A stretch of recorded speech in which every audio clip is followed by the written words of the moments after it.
Left jab, uppercut, leave you laid out on the floor. Try to duck and roll, hit and miss, now you counting stars. Should've practiced more, should've hit the mask, get out there more. Claim that you're the best, you gotta show me son. Actions over words, baby boy, is you real or what? Talking way too much, world come.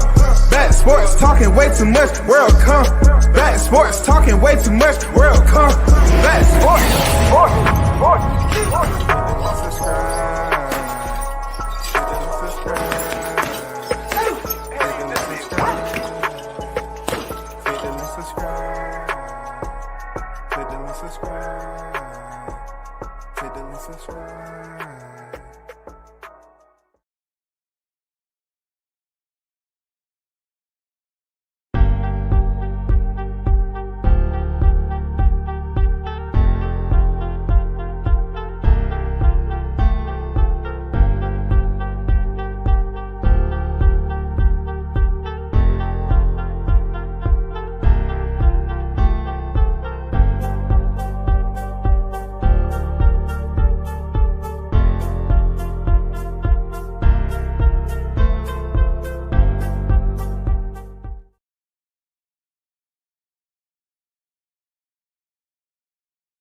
Yo, big shout out to the hottest chat in the MF game.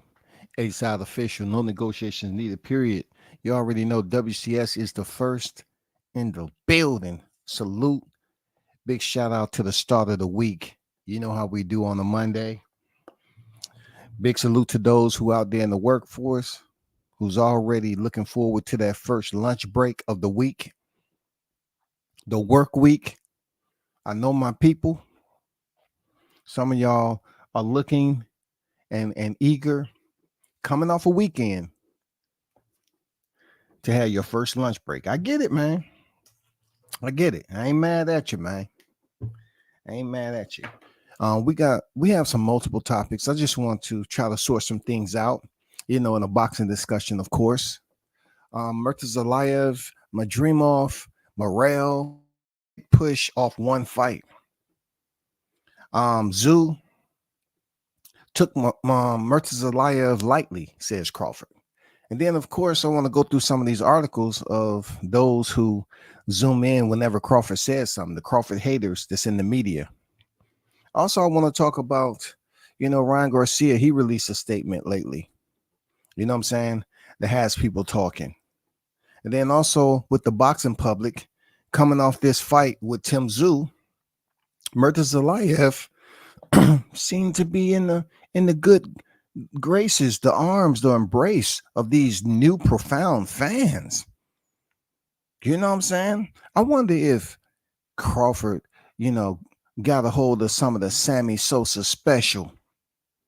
He grabbed some of the cream that Sammy Sosa got and started putting that cream on it. I wonder would he get the passes on the back end of his career like some of these fighters? I'm just curious. But let's do this. Let's hear what Tszyu had to do. Shout out to Tszyu. You know what I'm saying? At the end of the day, you're a warrior, big dog. You're in a sport where not only you're a professional boxer, but you have the pedigree off the name of your father. You have a lot to behold. You know what I'm saying? Tszyu, you have a huge anchor, a weight on your shoulders to behold. And I know that can be tough. I'm not making excuses for you, but you finding out the trials and tribs of trying to hold that up and not being smart about it. Let's listen to what Tszyu had to say to his fans, because he was kind of delayed from heading back home after the fight because they wanted to do some checkups on him and make sure he was okay. I got caught with a shot and I just couldn't move on. Kept getting up, but that wasn't good enough. Congrats to my opponent on a tremendous performance. But yeah, we move on, regroup, and my team will be back. Thank you to PBC, to No Limit, for always supporting you no matter what. Again, I will be back. I'll still be in big fights soon. And I got to find plenty of answers from myself, of course. But the main thing my dad told me from a young age, never give up. And if you shoot for the stars and you crash and burn on the way, just keep going. And I'm going to keep going and keep reaching for them stars. Thank you all. Look, I got caught with a shot, and I just couldn't move on. Keep getting up. So I just wanted you all to listen to a little bit of what Tim Tszyu had to say post-fight. He said he just got caught with a shot. He kept getting up, but what he was trying to say, he kept getting up and, you know, his equilibrium was gone and everything. His balance wasn't there. You know, he was disorientated. All those D words you can use, discombobulated. You know what I'm saying? Shaken up. So I wish Tim Tszyu nothing but the best. And he's right. You know, when he said he'll be back in big fights, they're going to put Tim Tszyu back in big fights because of his name. You know what I'm saying? Shout out to Tyrese in the building. Salute to you. What's good with it? Big Blunts and Boxing in the building. What's good with it, Blunts? Salute. Haynes Legacy in the building. Salute to you, Haynes. Hope all is well your way, brothers, always. Continue to get better, speedy recovery, big dog. Happy Monday to everybody in the building. Shout out to my guy, Mr. Gumbo, a.k.a. Hot Grease. What's good, Gumbo? Appreciate you pulling up, big dog. Salute at WCS, my big bro, and everybody else is in the chat. The OG Bruce Gas, Boxing Jazz, and more. Salute to you. How you feeling, man? Did you ever have Dougie Fisher on that day or not? Because I didn't get a notification. If you did, I'll go check it out after.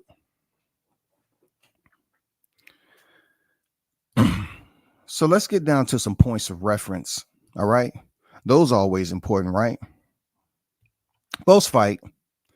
Of course, Crawford, he had something to say. You know what I'm saying? Crawford had something to say. Crawford being the current reigning, you know, WBA, interim WBO champion, he has something to say about Tim Tszyu, a fighter who would have potentially been across the ring from him in a unification match if he would have beat Baccaram. Terrence Crawford said Tim thought he had an easy one, took this dude lightly, and was worried about other fighters. Do you believe that Crawford was right? Do you think he had a point? Because Tszyu was on record as saying he was going to knock this dude out in 30 seconds. I mean, that reminds me of Rolly Romero telling people to put their house on him, knocking Tank out. You know what I'm saying? In the first round. Y'all remember? That's before Rolando Romero was hanging in the ropes like a goddamn cave bat who ran into a net. Seriously. Rolly Romero said, bet your house on it. I'm stopping Tank in one round. Tim Tszyu said he was going to knock this dude out in 30 seconds. So you can only imagine the inner rage that Baccaram had to prove this guy wrong. I mean, people say things like that. Some of them go in there and destroy, and some of them get destroyed. But this Terrence has a point, because that could have been a glorious step up for Tim Tszyu to go in there and face Crawford in a unification match. I mean, see, look, what better presents do you want this close to Christmas if you was Tim Tszyu? You would have had the opportunity in 2024 to fight Sebastian Fundora in a unification match. That then you barely lost that in a split decision loss, right? Then for you to go here and to be able to have another fight, your first fight back since that cut on your head healed against Baccaram, win that title, you back in the picture, and they'll probably definitely try to frame you up with Crawford to get another big fight. That would have been 3 big fights for Tszyu in the 154-pound division when dealing with a unification move. I mean, you have to think about the deployment, the manifesto that Tszyu just blew. I mean, yes, he lost the unification. You know what I'm saying? He was already champion before Sebastian Fundora. That just goes to show you how boxing sometimes shake things up. And the reason why boxing shake things up is the fighters that's internal to the sport, that's a part of this system, how they can come in 1 minute they look the greatest and the other minute they don't. You know what I'm saying? But let's just put it this way. Of course, you know where I have to go with this, right? I have to go to an article by the one and only. You know who the Crawford hater is in Boxing News 24 now. I don't have to sit up there and explain to you who he is. You know who he is. You know what I'm saying? We're going to right quick, like we always do, because it's good to read, man. People don't like to read. They just like to skim, you know? But I'm going to my guy, good old Chris Williams, legitimate, certified, bona fide, official, stamped Crawford hater. He said, is Terrence Crawford afraid of Bakram Murtazaliev? Crawford, Madrivmov, he didn't do so well in the eyes of the people. He didn't go in there and knock him out. They wouldn't give him credit to 147 for basically what they trying to criticize him about right now. Let's get down to it. There you go. There you go, y'all. Chris Williams. There you go. Right there. Chris Williams. You can almost guarantee he's going to be a Crawford hater every time something happened. And look, Crawford wasn't even in the ring this weekend. He wasn't even putting his biometric fingerprint on the forehead of a Lopez to log in his phone. He was minding his own business. This article from Boxing News 24 starts off, fans want to know if Terrence Crawford will be interested in facing IBF junior middleweight champion Bakram Murtazaliev. Let me slow down. Bakram Murtazaliev in a unification fight following his 3rd round obliteration of Tszyu last Saturday night at the Royal in Orlando, Florida. Crawford, there's record, hold the WBA 154-pound title that he recently won against Israel Madrivmov, and he planned on fighting WBC WBO champion Sebastian Fundora. That fight fell off when WBO permitted Fundora to make a voluntary defense against Errol Spence next. Will Crawford fight Murtazaliev? Fans are waiting for Crawford to show some courage, okay, by calling out Murtazaliev and putting together what could be a massive unification fight. Now, you have to pick out key words to trigger the Crawford supporters. He said, fans are waiting for Crawford to show some courage. And you're talking about someone who's 41-0. Fans are waiting for him to show some courage. This is pretty much piggybacking off my description on these fighters with all the M's in their name. They're getting these passes based off one fight. Madrivmov, Murtazaliev, Morrell. You know what I'm saying? They're getting. So he's saying some courage. It's amazing how these fighters can have one fight and then they up here bigging them up. Hey, they bigging them up versus the same freaking guy. You know what I'm saying? The same way, like not so much Morrell, but in the same fashion, the same format.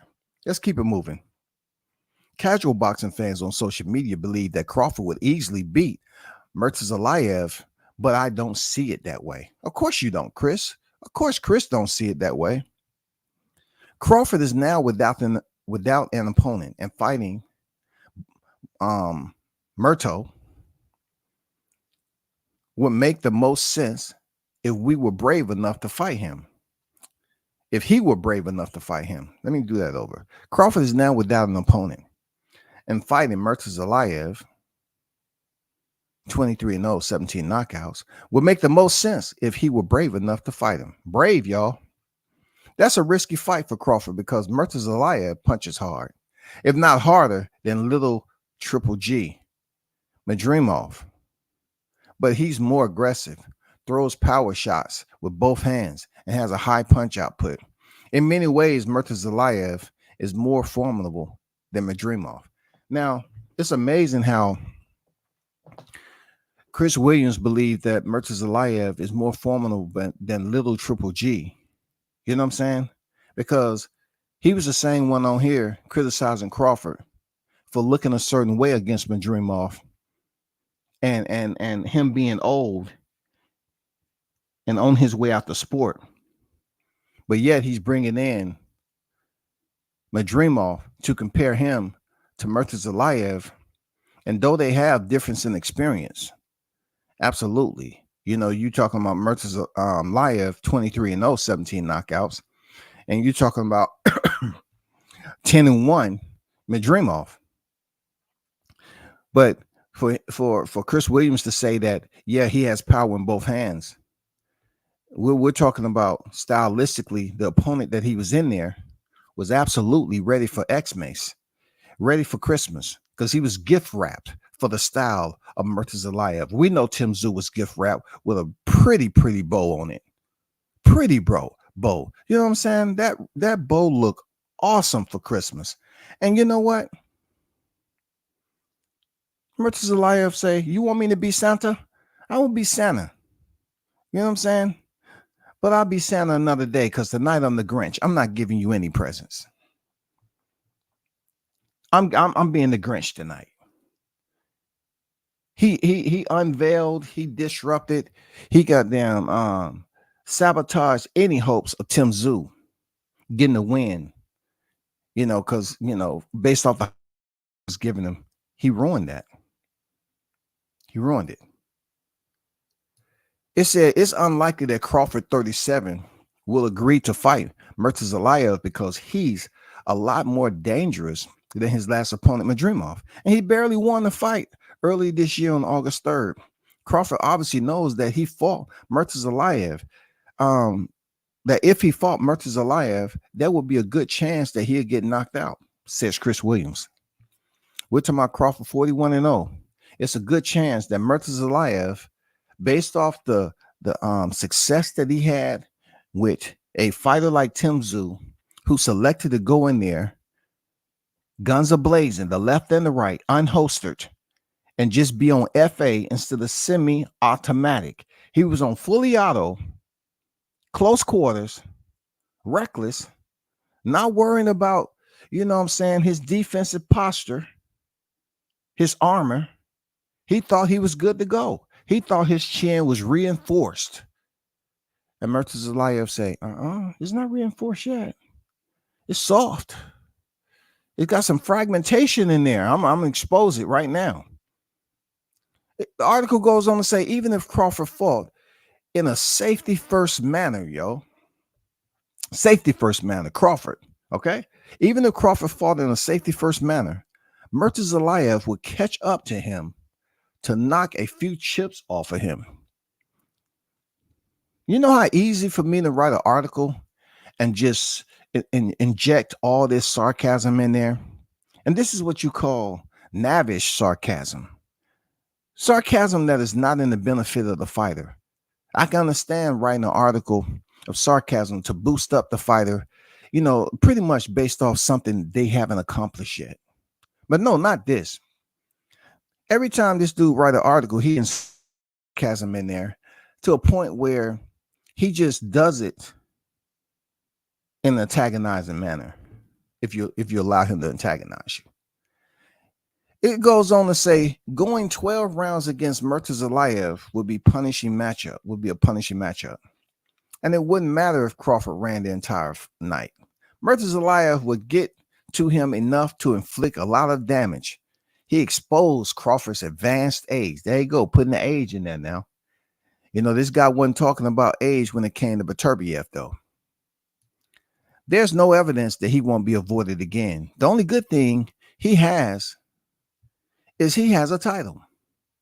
So because he has a title, he can easily stay active, fighting people in the ranks with the IBF and dominating, furthering his fan base and furthering showing us what he brings to 154-pound division. But does Bud want Bachram? Does Bud take that fight? Said Keith Thurman to the Boxing Voice, questioning what Terrence Crawford will want to challenge IBF middleweight champion Bachram Murtazaliev. It's funny how we seen Keith Thurman. I have to ask myself, did y'all see some light in the sky? Was anybody there at the fight? Did y'all see some strange objects in the sky? Because somehow Keith Thurman reappeared. I know they talk about skinwalkers and everything, but I'm curious. Like, did y'all see some glowing light in the skies? An unidentified flying object that basically, allowed Keith Thurman to be in the building? Where did he come from? Y'all know? Because for Keith Thurman to be to be gone and be on a hiatus as long as he have, for him to even be on the mic and they just let Keith Thurman talk, and you have this dude putting Keith Thurman words into a freaking article. Who are you to talk about? Does a fighter want to fight another fighter when you are on a long extended vacation, brother? But that's what they do, though. Thurman can stay out as long as he wants. And time he get in front of the mic, hey, Keith, hey, buddy, how you been? Oh, you know what it is, man. We fully support you 1,000%. Good to see you. You're looking in shape. Oh my God, you look great. Like you about to return?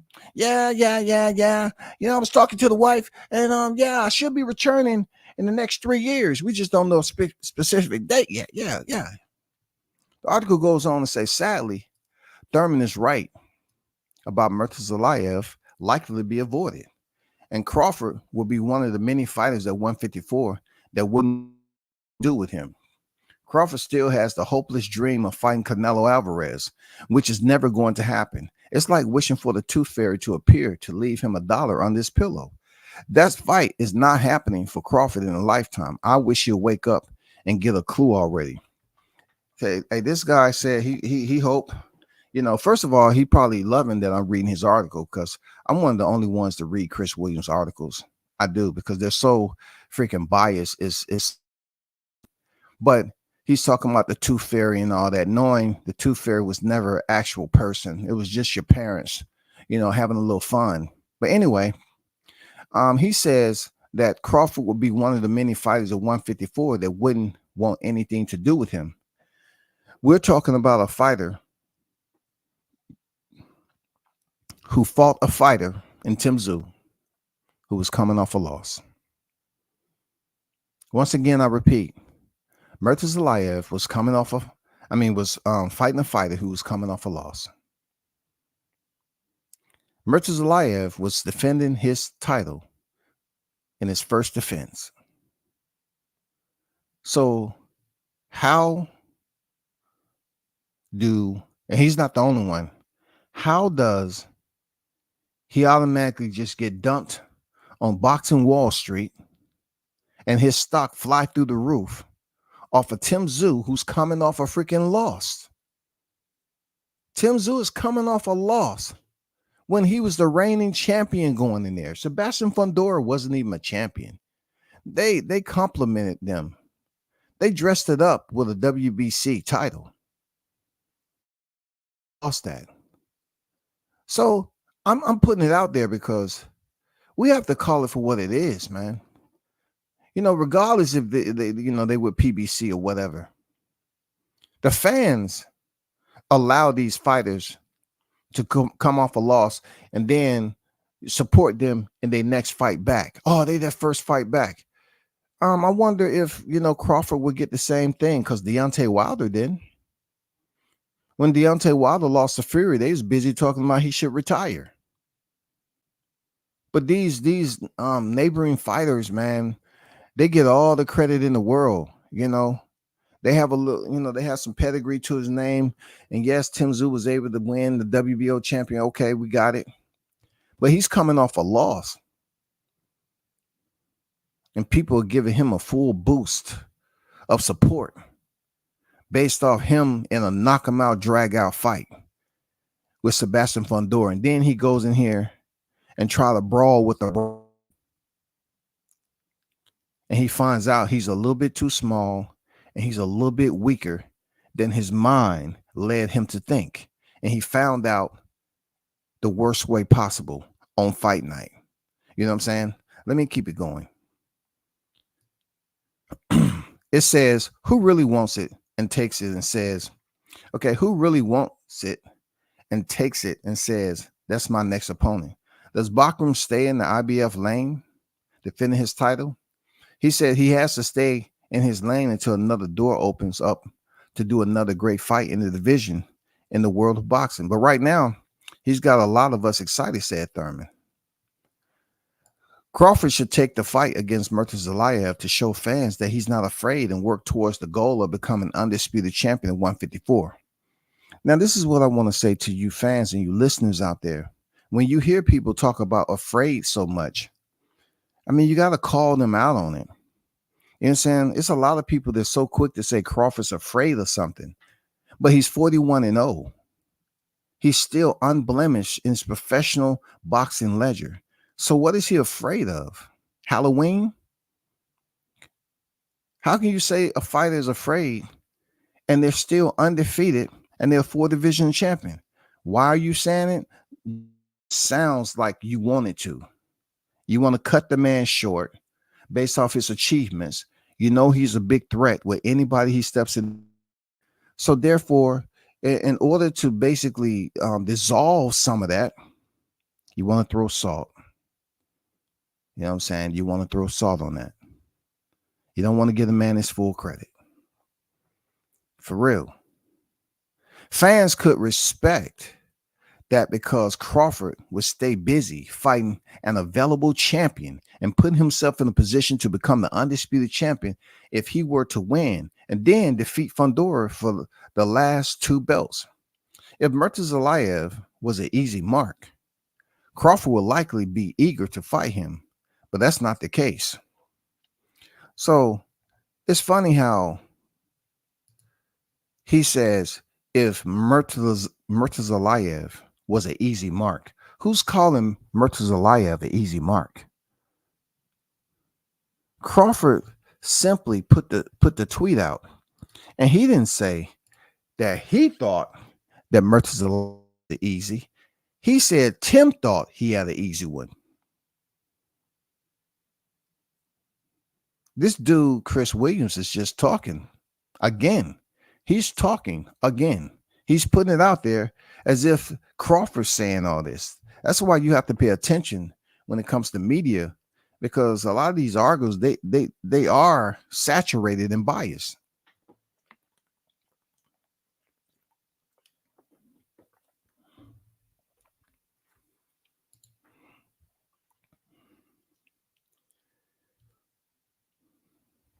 Shout out to Arnold Brown in the building. What's good with it, Arnold? Blunt said Crawford was right. Tszyu was talking crazy about Bakram before the fight. I don't know what was going on, man. He must have had an exuding amount of confidence. Like it must have been boiling over inside to the point where he had to release some of that pressure. And I guess some of that pressure was talking. You know what I'm saying? He had to get energy. It might have been nervous energy, Blunts. You know what I'm saying? Who knows, man? I don't know if his dad was back there slapping him around in the freaking dark. You know what I'm saying? Getting it ready. So you're not scared of monsters. You're not scared of monsters. Never quit or give up. You hear me, son? Maybe he was slapping him around in the dark. You know what I'm saying? Punching him with no gloves on. Maybe that's why Tim couldn't stay on his feet. His dad has already beat his ass and trying to get him hyped up for a fight because he knew this guy was going to be tough. You know what I'm saying? He might have been slapping him around in the dark. Shout out to Toby Bartlett in the building, Mr. International on deck. Salute WCS in the hottest chat and the YTC. We're global, baby. We're global, no doubt. You already know that, Toby. Yeah, I always have to, give you that Chris Williams delight when it comes to articles, because he's a Crawford hater through and through. That's all. Joseph Bailey on deck. What's good? What's good? I see you. And on deck. What's good? This guy, Chris Williams, the worst. I wonder what is his motivation for his hatred for Bud. Easy Bud, biggest hater. He is. I don't know what he's going to write about once Bud retires. I don't know what this man is going to write about. Seriously. But let's talk about the shift, though.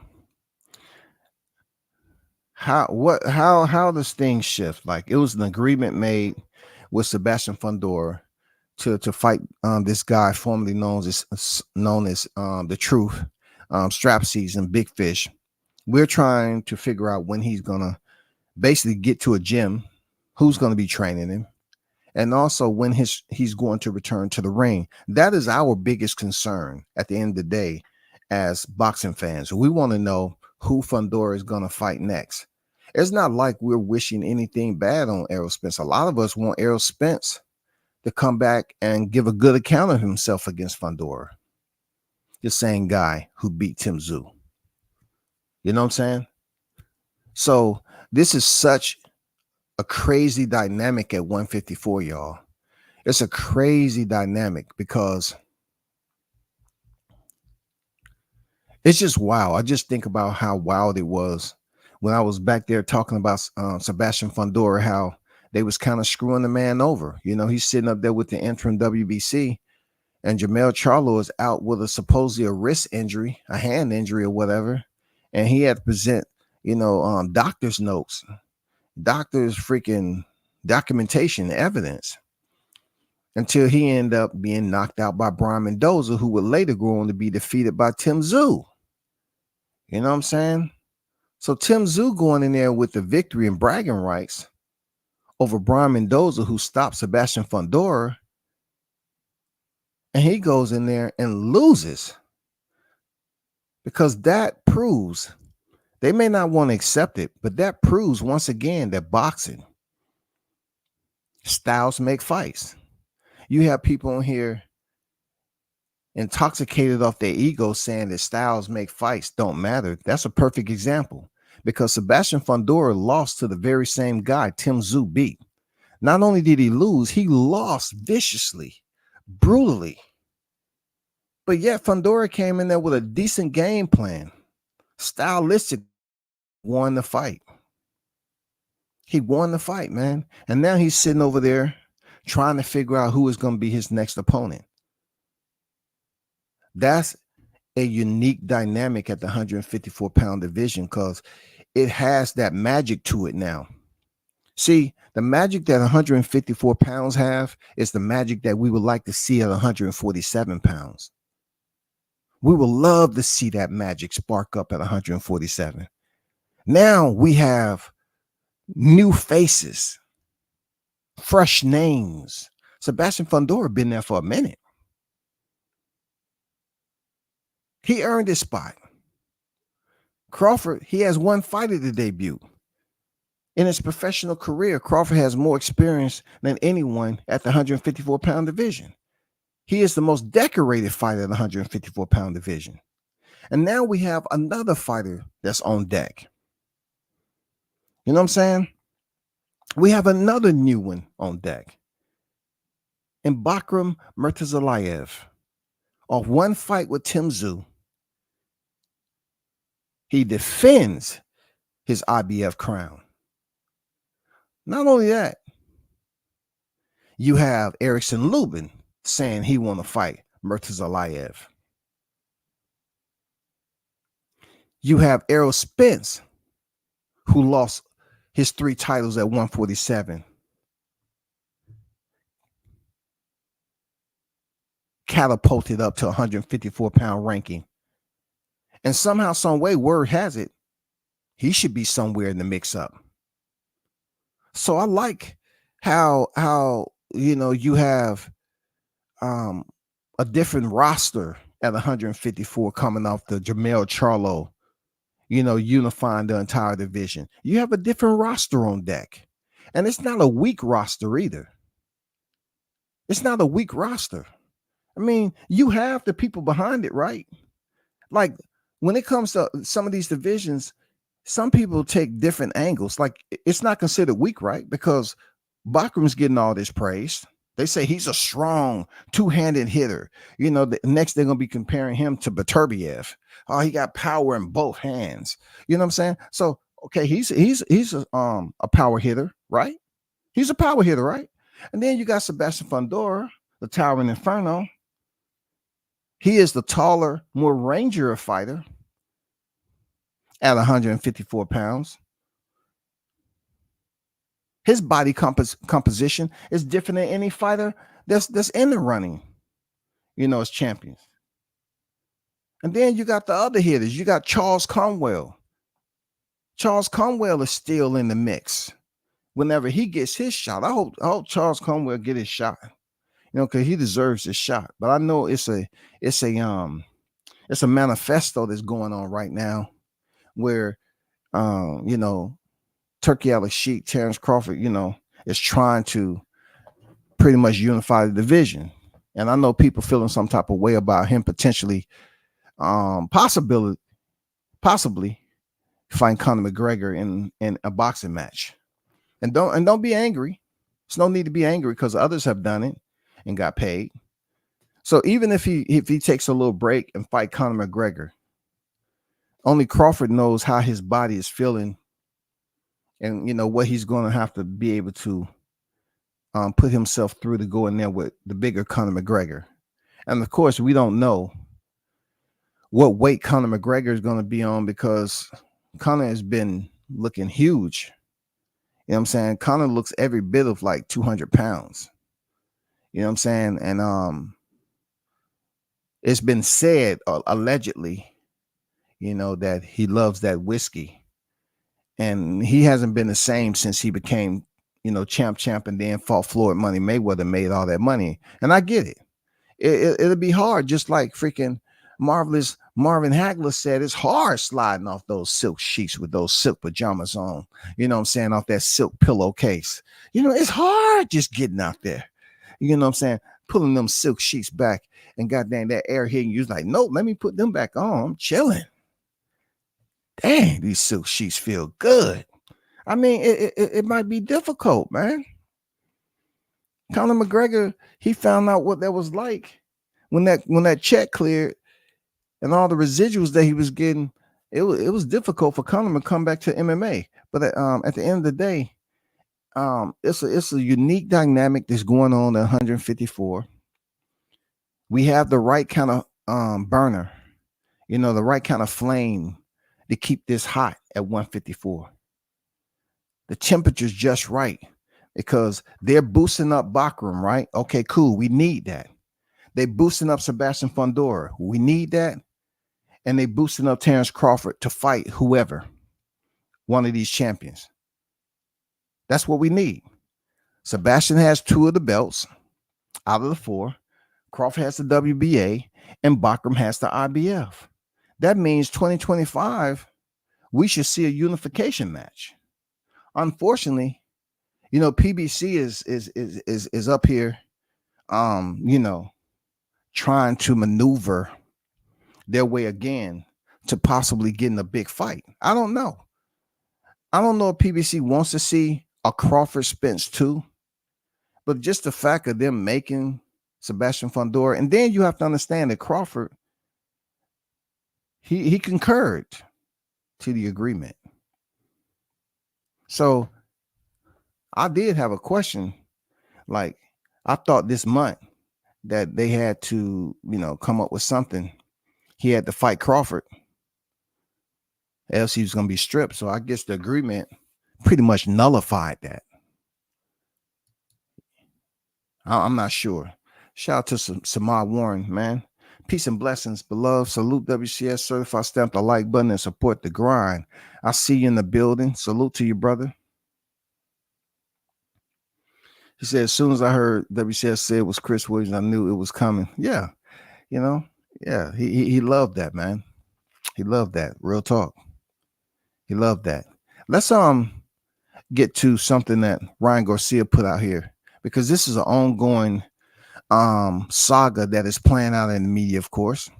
A fight that the fans want to see. When you talk about perfect matchup, this is the perfect matchup, y'all. This is the more perfect matchup than Terrence Crawford and Errol Spence Jr. Seriously, just think about this. Terrence Crawford and Errol Spence Jr. was never able to step in for a rematch, but Ryan Garcia and Devin Haney, they have the opportunity to step in for a rematch. And then look, and the wild part about it, it has all the ingredients.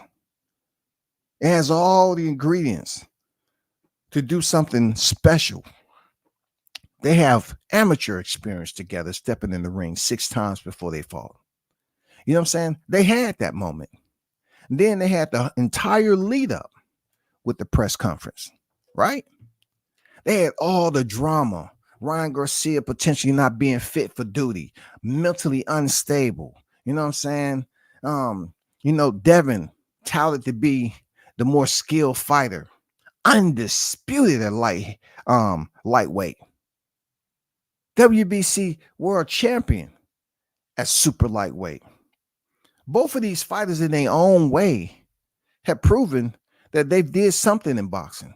More so Devin Haney being a 2-division champion and undisputed to his freaking boxing ledger and portfolio, to Ryan Garcia, who has a fan following that's larger than Devin Haney. He has followers. Followers are big for bringing consumers to the arena, right? So we've seen everything that happened once the bell rung. Now we was able to see what the question marks was all about, because what we actually witnessed on the night of the fight and what people actually assumed before the fight turned out to be a little bit different. It was some boxing fans that thought that Devin, with his, you know what I'm saying, his boxing technique, you know what I'm saying, a lot of people consider him to be a masterful boxer, you know, because he never been in that type of trouble before. Even though he had a tough fight with Lomachenko, you know, he still was able to win that on the scorecards. Just the fact to see both of these styles clash, and they're quite different, to see how the drama played out, right? The adversity that both fighters experienced, you know, and the knockdowns and everything, and Ryan Garcia ultimately winning the fight, not just winning the fight, but will later be embroiled in controversy due to him testing positive for ostarine. So this fight right here is absolutely perfect when it comes to the backstory and all the information, all the highlights, the storyline. They have all the criteria to make for a good rematch. But this is Ryan Garcia has to say about the current lawsuit that has been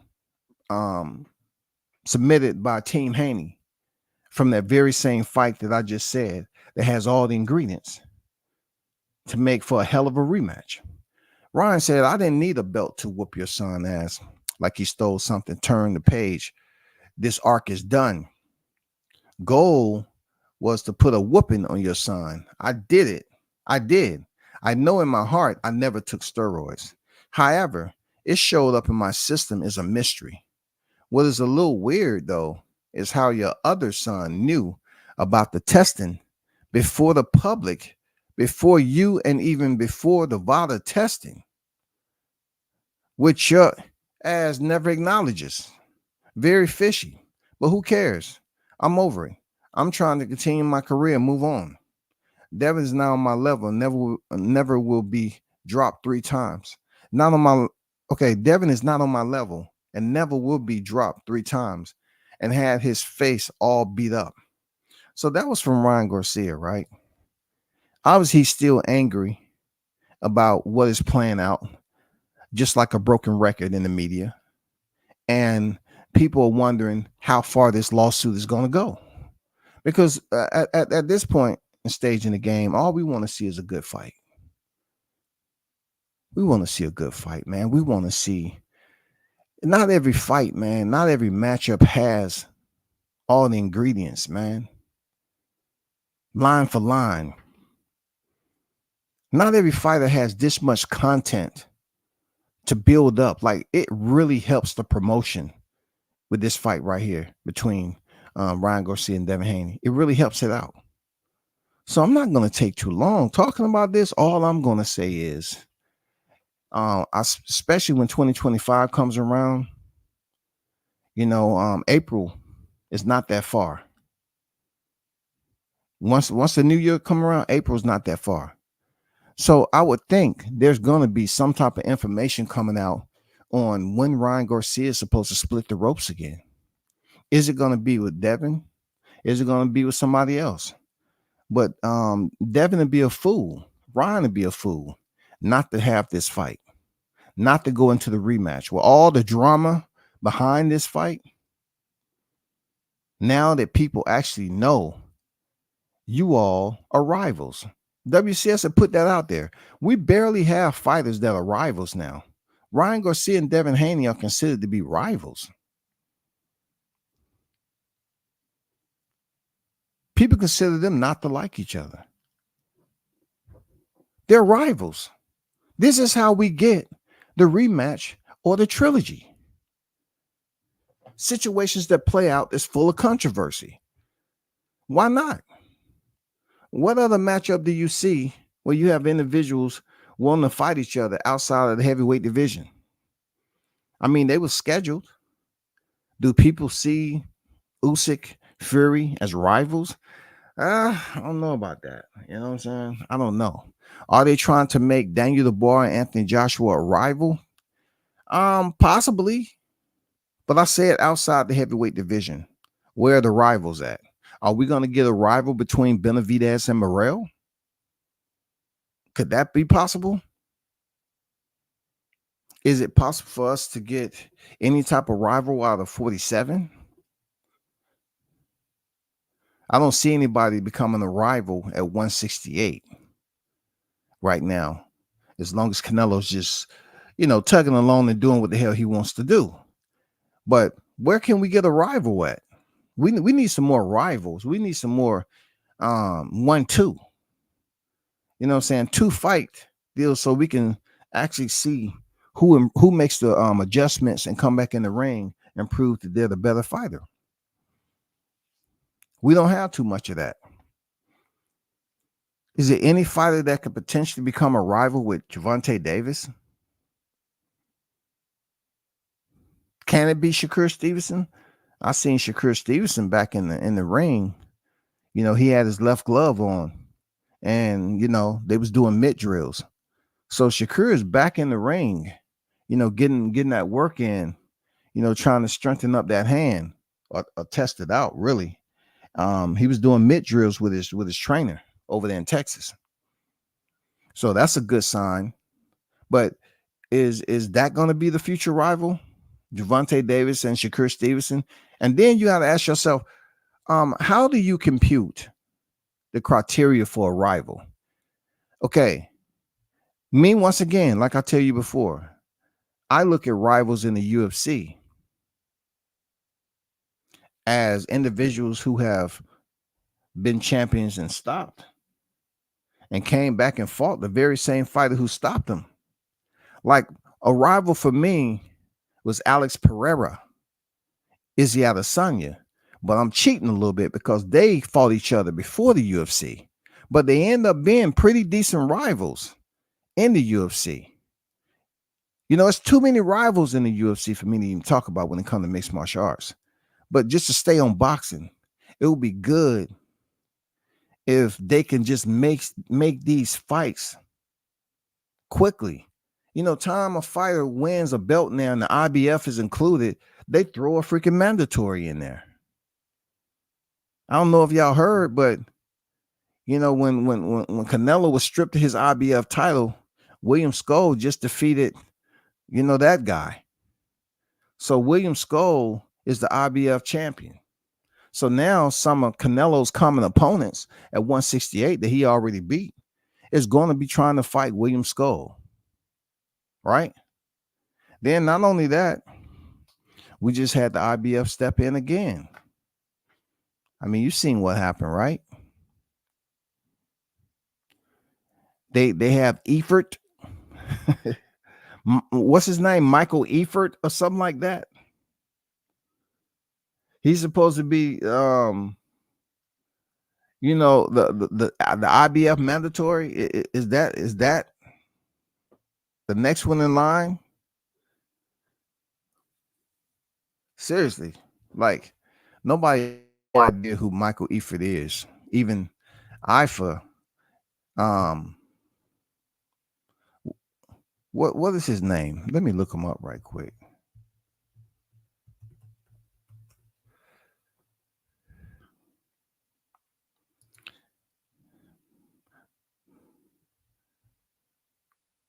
Michael Efert.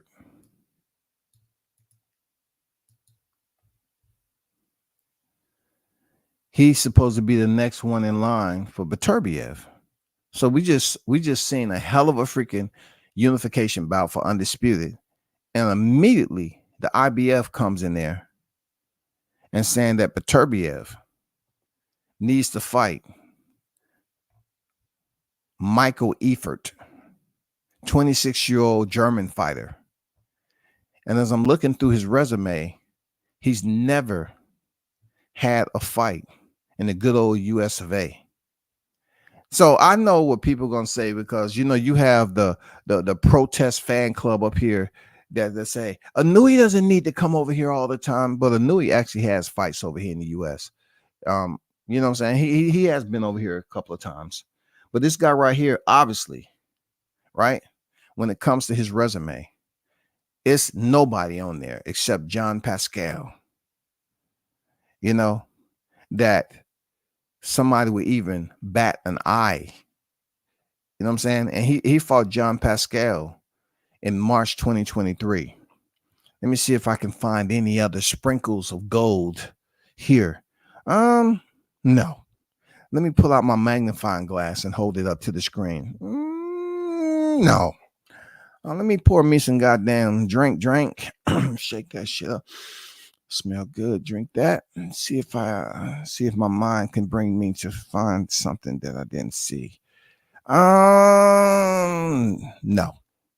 So this dude has had most of his fights in Germany, and he's next in line. So when you see the flyer out there, they make him look like, in one of his fights where he was celebrating, they make him look like he's an animal. Like he's a freaking German polar bear or something. You know what I'm saying? Like, hey, they're hoping this guy is a Murtazaliev. They hope he's a Madrivmov. For real. That's what they're doing. The IBF is really messing up what we want to see in boxing. And this just goes to show you, man, these sanctioning bodies, they're not playing by the same rules. They don't care about what you think. They're not. The sanctioning bodies, they're in a group of people. They're in a company of a select few, the IBF. They only have 3 other what they considered colleagues that they have to deal with in the sanctioning bodies, right? And they're doing their own thing. Every time an undisputed fight happens, we think we're gonna get a rematch. Depending on how they can finesse or pick up some money. They up there stripping fighters or saying that the undisputed champion has to fight this guy. And then that champion has to make a decision whether to vacate the title or not. Now you see more and more new champions becoming IBF world champions because they ain't trying to freaking fight a nobody, because the money is not going to be there. And the IBF don't give a damn, because they're going to get their percentage from that fight, whether it be with the undisputed champion, unified champion, or it be's that fight be with somebody else. They're gonna get their 3% regardless. I don't know if y'all remember, but when Spence and Crawford had their fight in Beverly Hills. That was one of the only times that I heard a fighter talk about the 3%. And it really hasn't been mentioned on a frequency that would get people tuned in. I know Spence felt some type of way about it because why? He probably heard that information get broken down by Adrian Clark. And he said, God damn, this, and this. He might not really paid it any mind before that. Even though he was the IBF world champion longer than he was the WBC and the WBA champion. You know what I'm saying? He had to go over there and Kell Brook to pick up Sean Porter's old belt. I'm just saying, y'all. Shout out to Swat Jones in the building. I see you, man. What's good with it? He said, yeah, buddy, I agree. WCS, Ryan and Devin are for sure rivals now. They officially do not like each other in or out of the ring. And that's pretty much what I was saying, Jones. Like, this is the perfect time for a rivalry, man. They are legitimate rivals. They don't like each other. And they have equal skill sets. So being that, we have literally a no contest, what would be considered a draw. Why not venture back into the second one and with a clean slate? Devin still has a 0 on his record, and Ryan has 1 loss at the hands of Gervonta Davis. Hey, what better scenario? It doesn't get any better than that. I want that rematch. Garcia versus Haney 2. Let's go and get it done upon suspension. I'm for sure paying that one. Yeah, man, I think it has everything it needs. Everything it needs.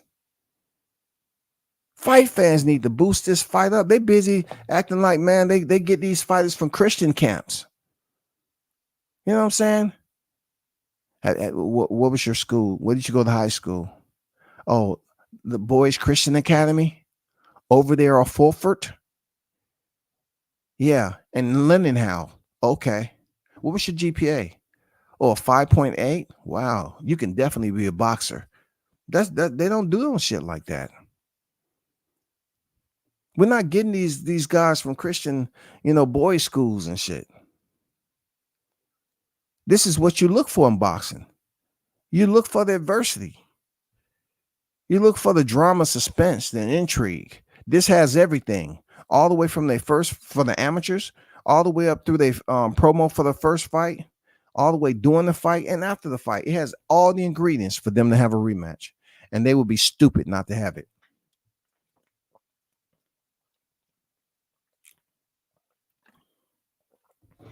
Look, the great part about this also is that Ryan Garcia and Devin Haney both have partial bragging rights.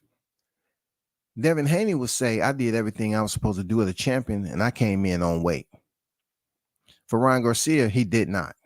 He didn't come in on weight, but yet he has the bragging rights based off the performance that he delegated in the ring against Devin Haney.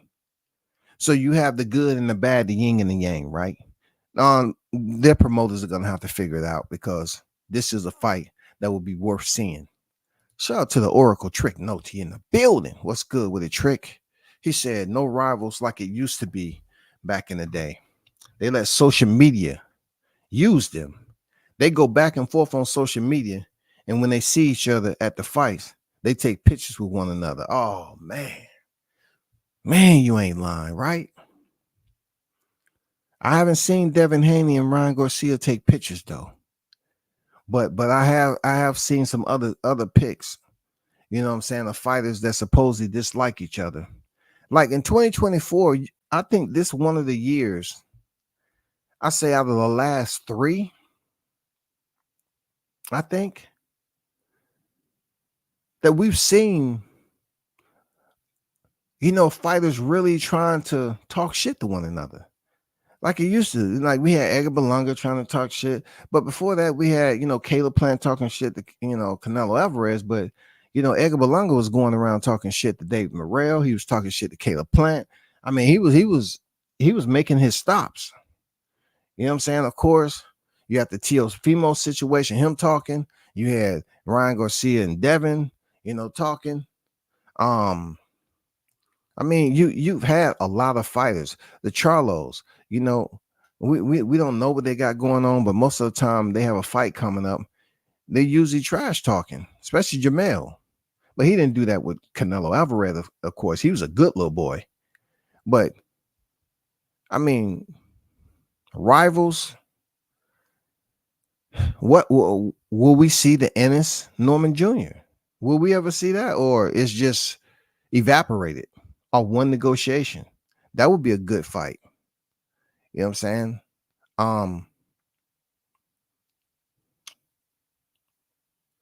We have a lot of drama that's coming Gervonta Davis' way, but we don't know who he can be a rival with. It's not going to be Lamont Roach. I can tell you that.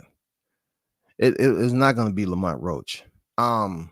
People thought Isaac Cruz, but Isaac Cruz doesn't have the belt no more. I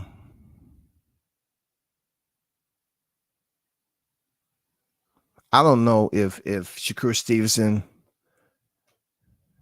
will ever be able to build up a rivalry. You know, I don't know if Tank is ever going to fight a fighters twice. You know, they try to say Isaac Cruz. They thought it was going to be Ryan Garcia. I don't know, man.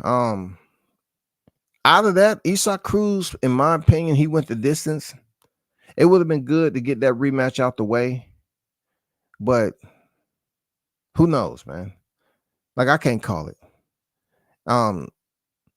Is there anybody that's out there that can build up a 2-fight deal? I'm talking about literally rivalry, 2-fight. Like, the first one really doesn't have to be a draw.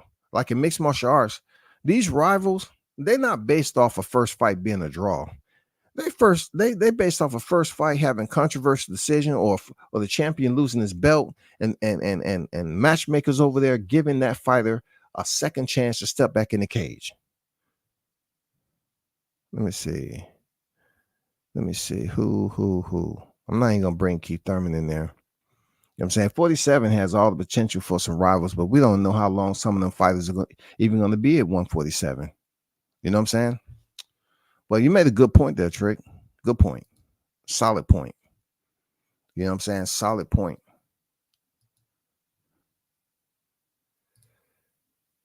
This fight right here, what is being plastered all over, where people once again saying that it'll be tough for Crawford to go in there.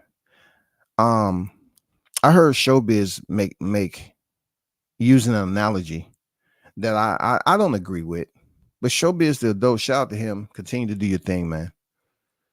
Showbiz said that Terrence Crawford told Teofimo Lopez to move up to 154 pounds and fight Madrivmov, right? And Showbiz was trying to say that's the same thing he was telling Crawford to do. And you think about the credentials that Crawford has vice what Teofimo has, right? So, yes, Crawford, people always want to talk about him coming up from 35 to 54. So they consider him to be small, when he went from 40 to 47, because Jeff Horn was damn near the size of freaking Madrivmov, in my opinion. I mean, he was a big dude, big Aussie. Jeff Horn was a big Aussie. People was up there complaining how he roughed up Manny Pacquiao and shit. But yet when Crawford went in there, they said, oh, man, he could possibly get knocked out by Jeff Horn, and Crawford stopped him. Anyway, moving on through what he was able to demolish at 147 pounds, Showbiz was saying that he was pretty much saying the same thing about Crawford, but they ain't the same fighter there, Showbiz. They're not the same fighter. He's basically, Crawford is telling Teofimo Lopez to do the same thing that you all was telling Crawford to do, even when it was time for him to fight Errol Spence. You wanted him to fight freaking a common opponent that Errol Spence had fought. Y'all wasn't satisfied until he fought a common opponent. Even this dude formerly being undisputed, y'all say that was at another division against a sorry opponent who y'all was calling a bum. All because he went on a losing streak after he faced Crawford. Right? So Crawford telling Teo to move up and face Madrivmov at 154 pounds, It's simply based off the strength that he's coming up from a much lighter division. Okay, let's just put it the way it is. It's somewhat similar, right, to a 35er moving up to 40. Same thing Crawford did, right? He ain't moving up to 47. At least Crawford was able to gain some experience at 47 and went on a run at 47, then moved up to 54. Tszyu is talking about he don't want any experience. You know what I'm saying? He's just going to take what he did at 40 and move up to 54. And Crawford said, fight Madrivmov, a common opponent of mine. It's not so much, Showbiz saying, that's what I told you to do, Crawford. No, y'all going to tell him to do that just out of spite. Because y'all wasn't telling Canelo Alvarez to fight a common opponent when he moved up there and fought Sergey Kovalev for the belt. It don't matter if he was a division lord. It doesn't freaking matter. Y'all wasn't saying that when he fought Rocky Fielding for the WBA Reggie belt. Y'all wasn't telling him, hey, man, you need to fight another opponent. You weren't telling him shit.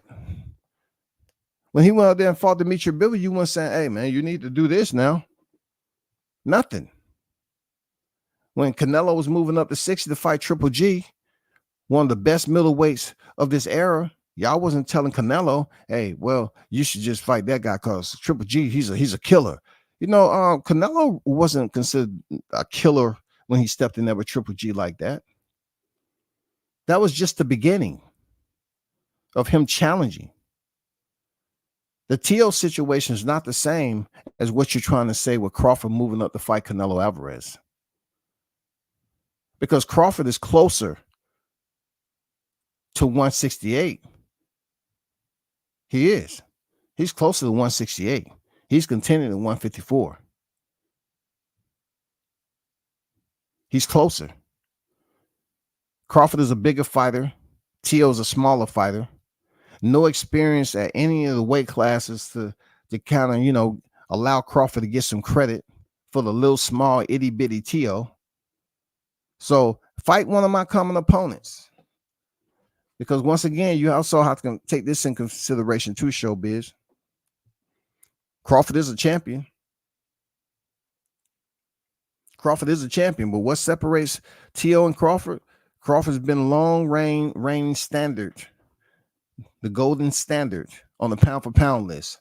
He has credentials that Tszyu doesn't have. He's just not no average Joe. When Tszyu beat Lomachenko, yes, that has since dissolved, and he hasn't been able to sustain his presence or his residence on the pound for pound list. He hasn't been able to do it, but Crawford has. So Crawford telling Tszyu to face somebody, it's a common opponent of his, I think absolutely is justifiable. It's no comparison when you're talking about, well, hey, you should fight David Benavidez. What does David Benavidez got to do with anything? Y'all was telling Crawford to fight David Benavidez, who wasn't even at 168 no more. Y'all want him to fight 175 pounder?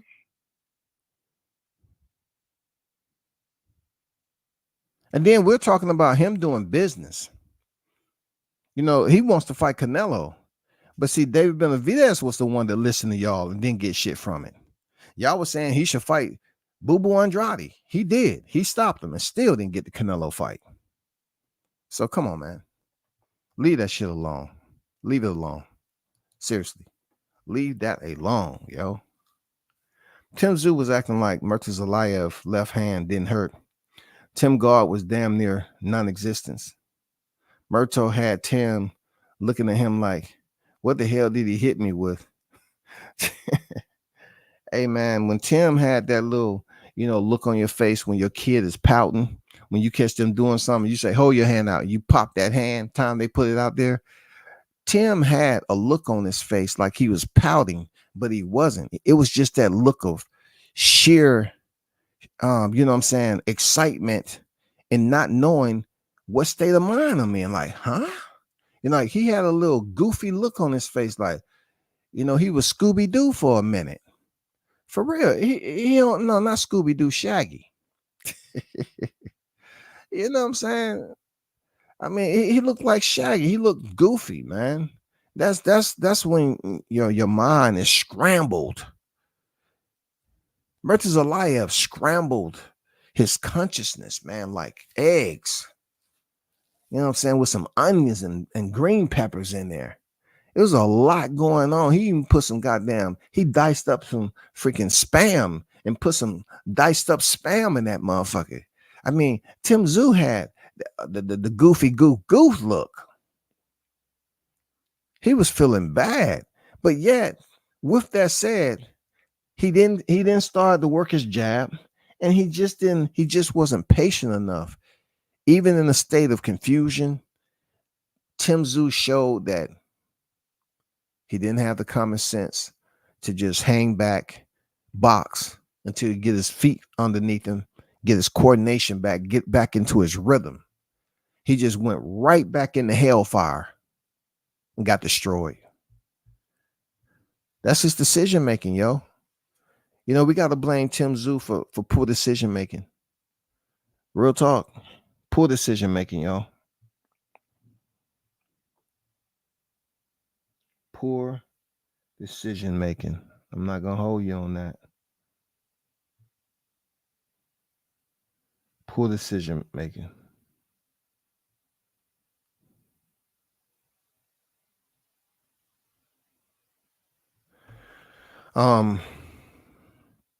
But yeah, you make a great point there, Jones. Great point. But we're going to see how that process work, you know, with the language and everything. Will Murtazaliev and Terrence Crawford be up next? You know what I'm saying? Everybody's now talking about this fight. Of course, they're saying that, you know, will Crawford, can he stand the power? He'll get knocked out. You know, it's always like that when Crawford's name is in the mix. You know, I mean, this style that Murtazaliev have, that come forward style, is all wrong for him if he's gonna step in there with a fighter like Crawford. You know what I'm saying? Let's be honest, bro. Stop fooling yourselves, man. That this guy Murtazaliev was missing badly at one point, just swinging for the fences. Let's be honest, man. Crawford is not gonna fight Murtazaliev like freaking Tszyu. Tszyu and Crawford's boxing IQ aren't on the same level. They ain't on the same level, y'all. Stop playing. Stop playing. It's okay for you all to always insert his name at 154 because you want to see the man catch a L. I get it. But stop thinking his mindset is going to be the same as a rock'em sock'em robot like Tszyu, aka Chinzu. Hi. Domanigato gozaimasu. Hi. Don't think that Crawford is Chinzu. Chinzu he chose and selected and made the decision to go in there and continue to jump into hellfire, knowing that he should have just stayed on the outbounds and just relaxed, got himself together, composure, reset, set, a reset. God damn it, Tszyu didn't even want to reset, and then we saw what happened. Tszyu, you need lesson taught. You no longer considered master. You are a subordinate, a student. You are Tszyu. You have to work yourself back up to the hierarchy. You look terrible tonight. You misrepresented school, your father, your grandfather. You will be banished. They banished Tszyu. This mother kept on getting knocked down and tried to go right back in there to break this dude down. All because he was looking at old film and Murtazaliev did not look the way he did. The same with Madrivmov. These foreign fighters, man, they're looking crazy. And then when they step up their level of competition, what's happening? Look, they supposed to change. Look, I'm gonna even drop this. Tszyu was expected to present himself like Madrivmov did with Crawford. Madrivmov knew that Crawford was a dangerous fighter. So Tszyu, aka Tszyu, he was supposed to go about his strategy like Madrivmov respected that of Bud Crawford. But no, Tszyu, like Crawford said, he took this dude lightly. He wanted to go in there and think he was going to run through the guy.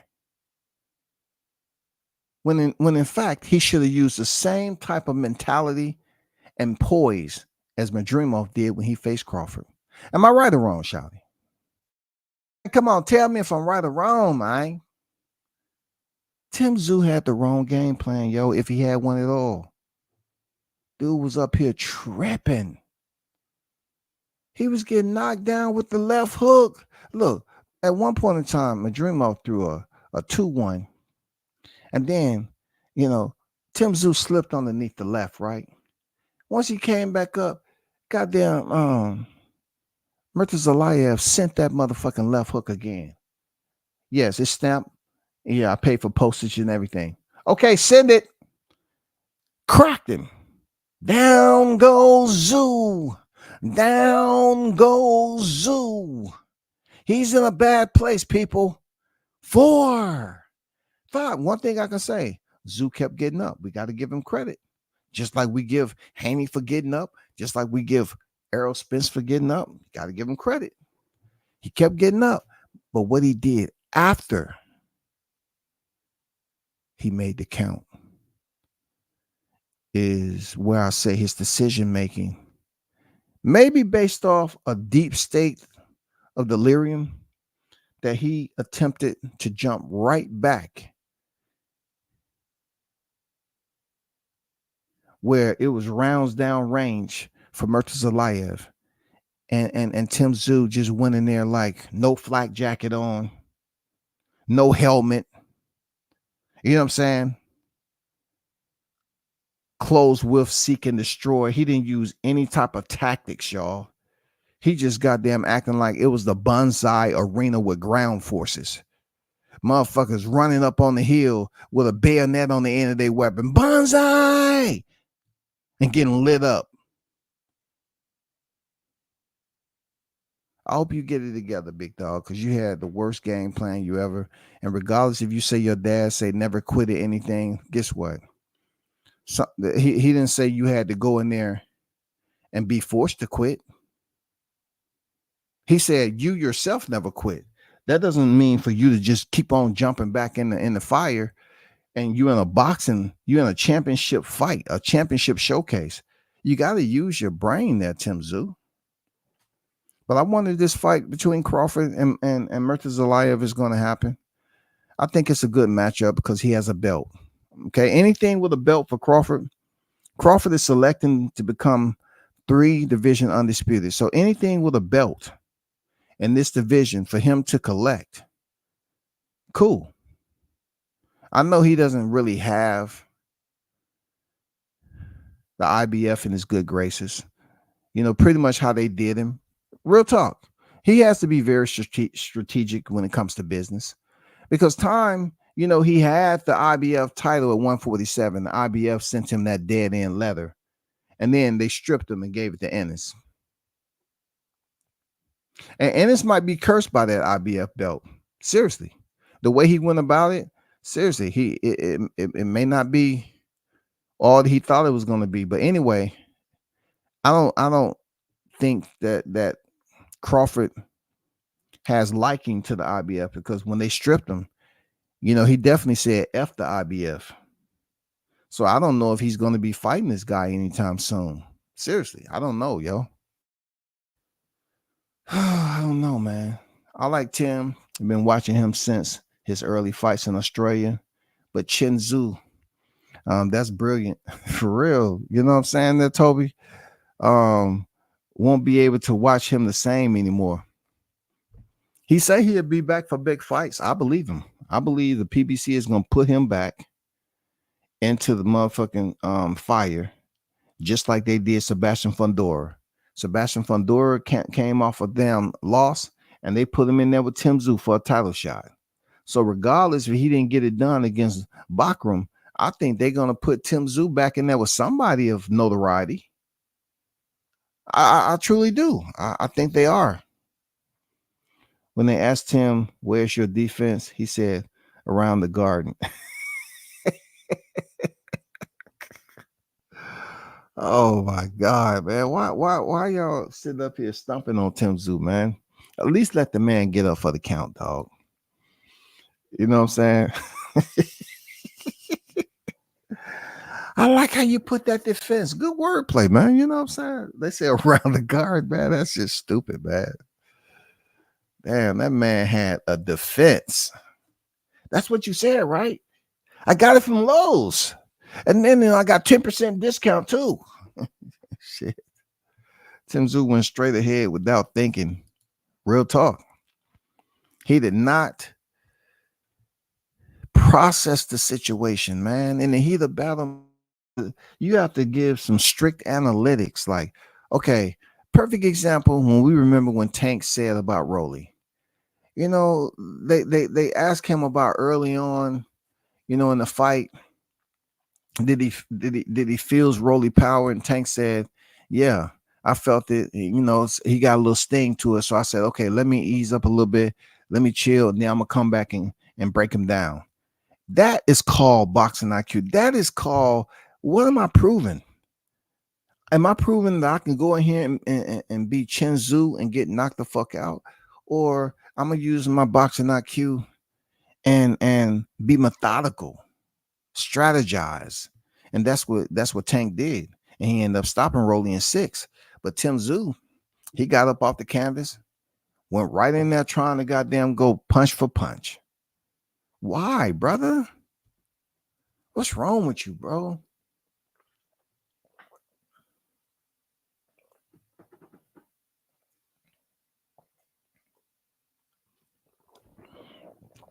Somebody help me understand what's wrong with Tszyu. What's wrong with Tszyu, man? Your papa was in the building, dog. When he told you never quit,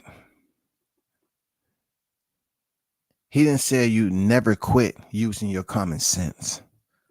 He didn't tell you don't quit using.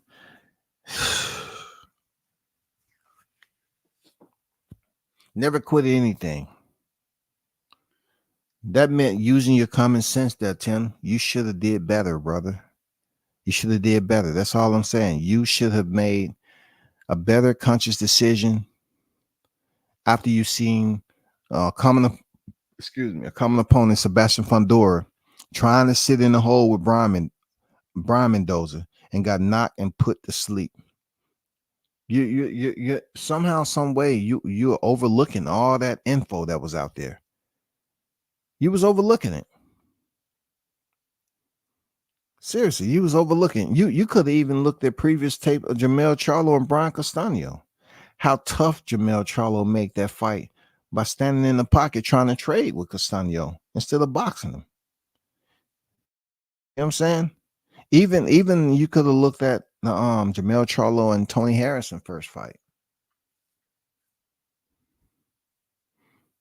You could have learned something for how Tony Harrison fought Jermell Charlo that first fight. And how Jermell Charlo fought Tony Harrison the first fight. You could have learned something. I mean, that's your division. I mean, you're in that division right now. You wasn't even champion back then when Jermell Charlo was going for the belt. So you had ample time to, you know, study film. You had ample time, bro.